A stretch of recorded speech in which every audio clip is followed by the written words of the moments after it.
First, let me thank the organizers of the virtual SPE Annual Technical Conference, and also thanks to those of you who are watching and attending today. So, 2020. It's clear that right now we're in the middle of an inflection point in energy history.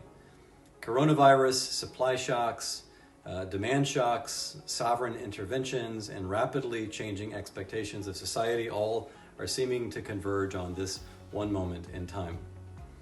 So to the subject of this panel, how do operators adjust? First and foremost, let me say that I think right now incremental responses will not be enough. When the fundamentals of a market are stable, then successful operators can succeed through continuous improvement. 3% cost reductions or 2% production increases there, 5% capital efficiency improvements delivered. That kind of day in, day out, relentless drive for improvement is really hard, but it's crucial. And many companies can't do it. They can't deliver. They fail to do continuous improvement successfully over time. But incremental continuous improvement is a strategy that really only works when the fundamentals of a market are pretty stable. However, when the basic realities of a market shift, when the beliefs that we had yesterday no longer apply tomorrow, then continuous improvement can't be the sole response strategy of energy firms. Instead, we need to be honest with ourselves and avoid dismissing the fact that there are major changes happening at the foundations of our business. What do I mean?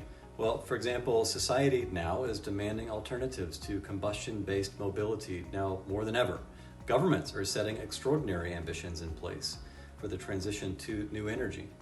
Green energy companies and technologies are becoming increasingly profitable for the producer and affordable for the consumer. Demand for hydrocarbons in developed countries is flattening and in many cases is falling per capita, and demand for hydrocarbons in developing economies is decelerating. Our collective impact on the climate is now no longer in doubt. This list goes on. We could talk about digitalization or pandemic cycles or the natural gas revolution or hydrogen or carbon exchange markets. But my point is, the very ground that we stand on is shifting, and you cannot continuously improve through that kind of storm. Operators will need to transform their model to survive. Now, consider this. In 2019, McKinsey published a series of now famous articles that found when companies attempt major business transformations, about 70% of those efforts fail. In other words, nearly 3 out of 4 business transformation efforts are not successful in achieving their goals. Now, if that is true, and if transformation is required in our industry, as we just said, then the logical conclusion is that about 3 out of 4 energy enterprises will fail. So the question is, what will be true of those 1 in 4 that survive?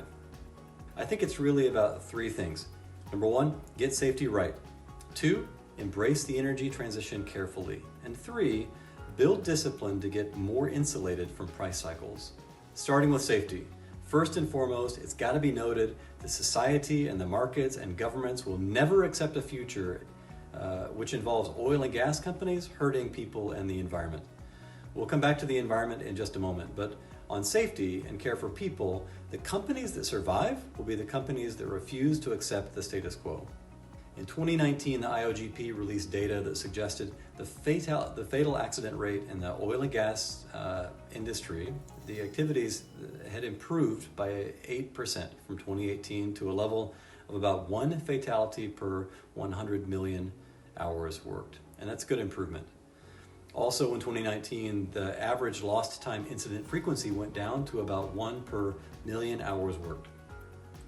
But let me suggest that you would never allow your family to step onto an airplane operated by a company with this kind of fatal accident rate or lost time incident frequency. And you certainly wouldn't let them get onto an airline with a poor track record of keeping the airplane free of major leaks. Likewise, as public and sovereign scrutiny of energy producers increases, energy enterprise will need to evolve toward a model that uses industries like commercial aviation as its standard of excellence. I think people will be willing to accept nothing less. Second, operators, firms will have to embrace the energy transition and do it carefully. I think that Many mature companies are starting to target a net zero carbon footprint, and that is absolutely the right thing to do for society and for the environment. But if companies want to survive long enough to actually deliver on that promise, then they will also need to unlock the commercial model of energy transition, especially if they're cannibalizing their existing businesses to pay for it. The reason is simple. Markets don't reward you for being noble, they reward you for being profitable. Society appreciates operators for being responsible. But if you want to get customers to get out their wallet and to actually open it, then you need to present an actual value proposition that they're interested in. So instead of merely just doing enough new energy investment to satisfy public expectations regarding greenhouse gases and the transition, enterprise is going to have to find a way to make sustainable energy sustainable commercially as well, in a way that satisfies a consumer's need. Or else the agents of change will find it difficult to last in the long run before us. Third and final, in this age of change, operators have to get more insulated from cyclicals. What do I mean? Again, let's take commercial aviation as an example. For years, airlines have hedged against price volatility by buying derivatives intended to create more steady and predictable operating expenses. Hedging operating expenses and income streams is widespread today, with even large energy producers in the game, and in many cases, it's providing them with one of their few positive income stories in recent months. But that's not enough. Trading outfits only make substantial money when volatility is high. But when volatility is low on the price side, and when the commodity market is low, and when companies have already invested big capital in projects that were marginal at 70, then the operator's income statement is in real trouble. So how do they attract investment? How to compete for capital in a world that has seemingly lost its appetite to invest in oil? Well, first, we should note that the world has not actually lost its appetite for actual oil. In fact, we've seen a number of false demand peaks in the past, and speaking strictly personally, I think that we're in the middle of another one right now. Why? It's because there's no alternative. The world simply cannot afford to stay shut down indefinitely. Humankind is growing and we need energy. Indeed, to fight this virus, we have seen an incredible mobilization of the greatest minds, the best companies, and committed governments all over the world to find a solution to COVID-19. Great progress has been made, and great progress will be made, and the world will beat this. And when we do, people will want to travel, and they will want to gather, and they will want to remember what life was like before. But the simplest answer to downside volatility is through the portfolio. Ruthless application of screening criteria to potential projects.